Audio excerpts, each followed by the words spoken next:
Good morning. Let's stand and let's worship.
Amen. You can be seated. Good morning. I am Pastor John. Welcome to Town Center Church. I want to say welcome to those of you that are here and to those that are watching on Facebook and YouTube. And so thank you for being with us today. Let me share just a few announcements with you. First of all, it's great to have Renee back. Renee, good to see you. Good to see you here. Yes, absolutely.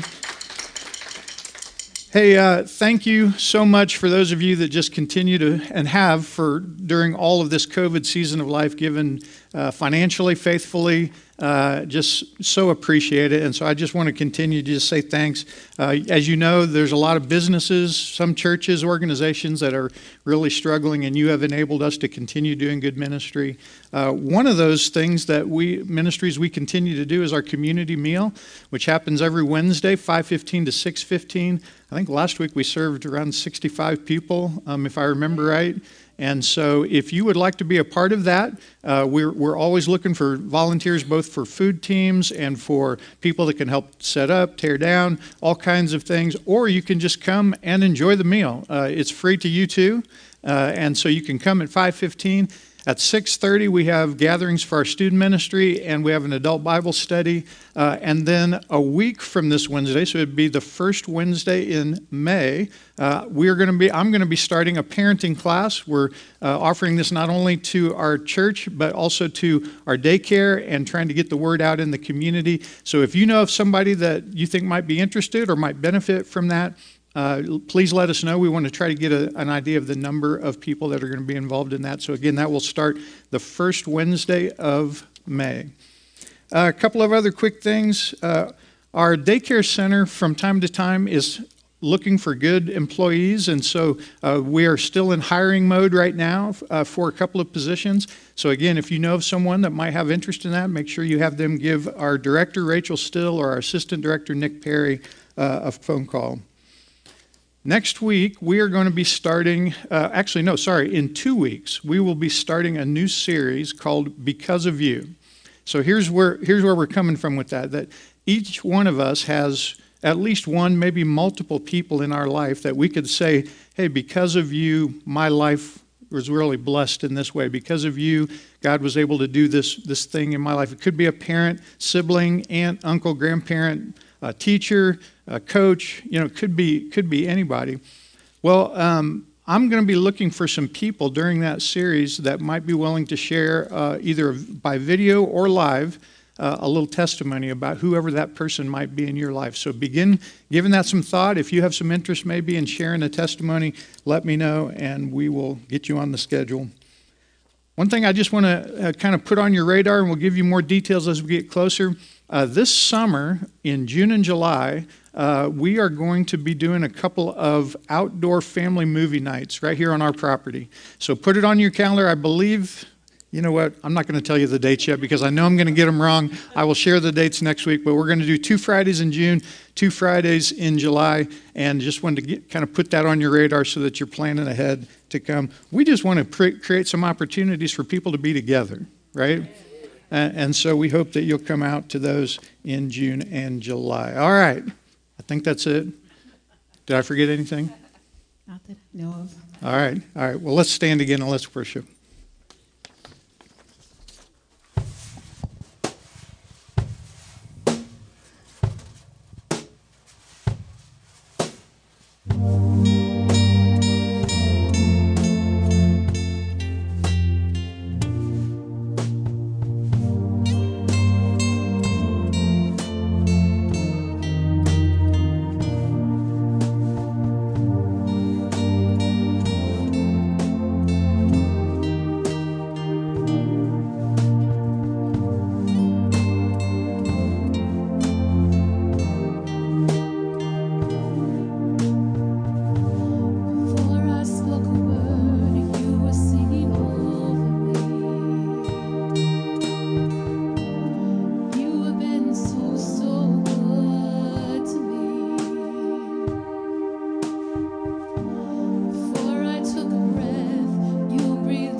glory won.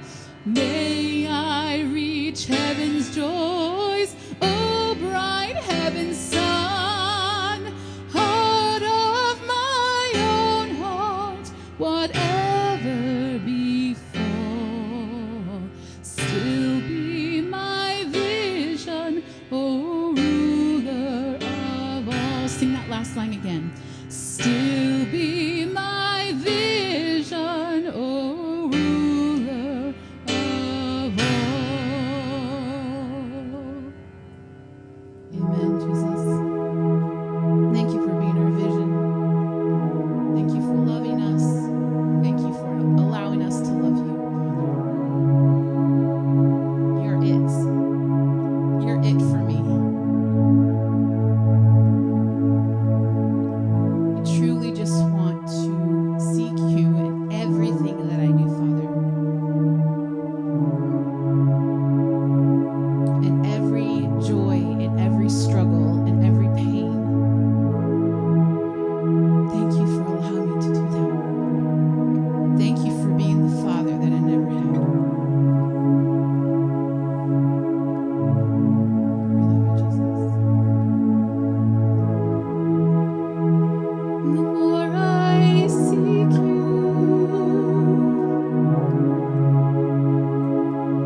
the more I find you.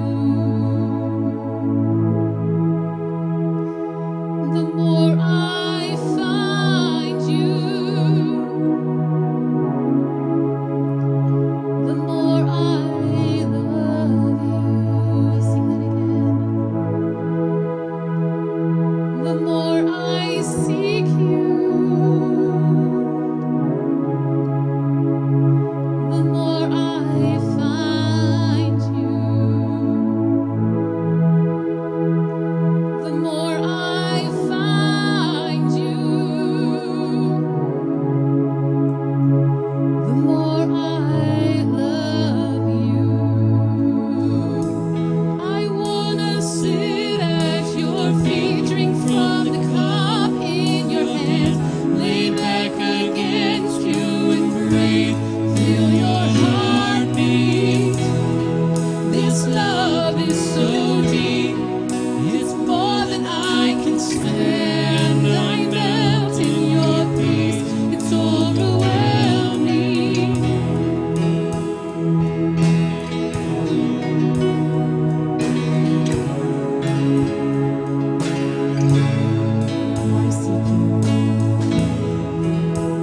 The more I seek you, the more I find you. The more I find you, the more I love you.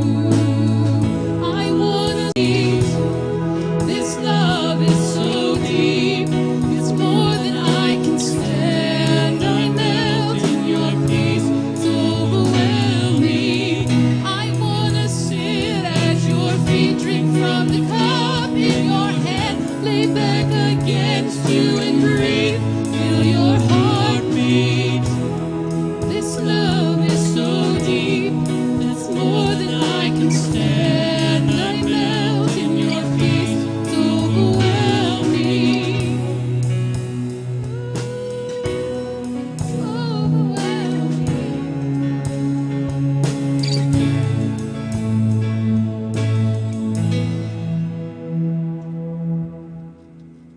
Amen. Children can be excused for children's ministry.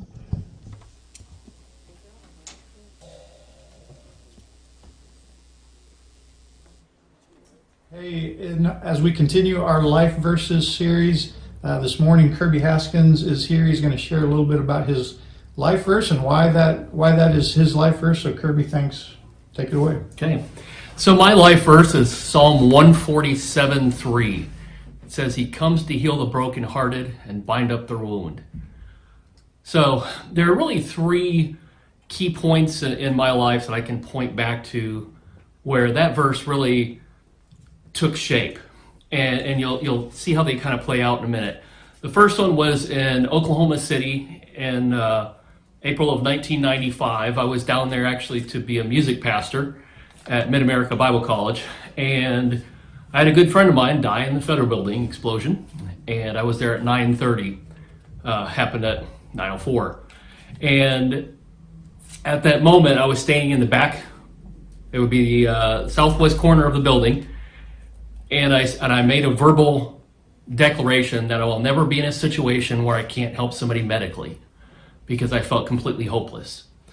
And all this total chaos going around me, and that's what I said, of all things. Well, play that forward till 1998, 1999 time frame, so 5 years or so, 4 years. Jamie and I had joined the Air Force, and Jamie and I had moved to Italy.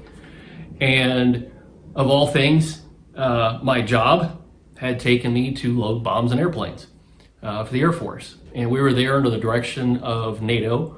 And unfortunately, we had to do our job. We had to load bombs on real airplanes and fly them over real targets. And specifically, we were working on liberation and defense of Kosovo. So that's where Milosevic was involved in a lot of crazy things going on. But at that moment, I didn't understand what was going on. I couldn't understand why God called me to Italy, of all places, to drop bombs on things. And it was protecting people for their belief. Milosevic came through and just mass genocide, and really sought after the Croat people and tried to exterminate them. So that's why that second point was there, because here I'm protecting people, but I didn't understand it. And then the third point was in about 2009, when I was doing my student nursing at IU Hospital. I had a new person come to our unit, a new RN, who was also a male, so I was very excited, because it was mostly females in the unit. So I met this guy, and I picked up on his language, and I said, hey, your language is very different. I can recognize it. Maybe we'll talk sometime. And it was over a patient in the room. We were doing a lot of work on this guy, and I said, hey, let me guess where you're from. And I guessed that Dalmatian coast area, which covers Kosovo, Bosnia, Macedonia, some of those other nations down there. And he said, yes, he was. And he didn't like to tell people about that part of his history, because he was afraid that he would be picked on for it. And as the discussion went along, he informed me that he was Croatian, and that in the late 90s, he had to flee his country and ended up in France and wanted to come to the US and ran out of money in Indiana, of all places. And that's where his family was. Well, he wanted to pay his country back by becoming a nurse, but he couldn't be a nurse in Croatia, because the term